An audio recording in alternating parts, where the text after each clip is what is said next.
আসসালামু আলাইকুম।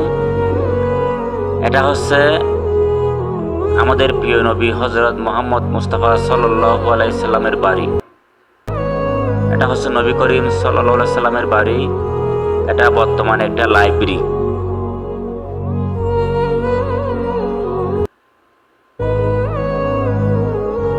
আর আমাদের প্রিয় নবী হযরত মুহাম্মদ মুস্তাফা সাল্লাল্লাহু আলাইহি সাল্লামের বাড়ির পাশে আছে সৌদি আরবের বাদশার বাড়ি।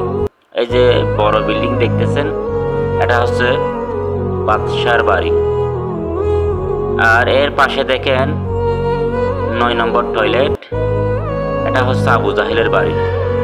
এটার ভিতরে অনেক বড়, এখানে কয়েক হাজার মানুষ একসাথে টয়লেট করতে পারে।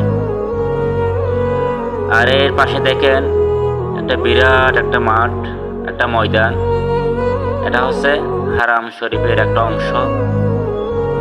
এখানে প্রায় লক্ষাধিক মানুষ একসাথে নামাজ পড়তে পারে। এখানে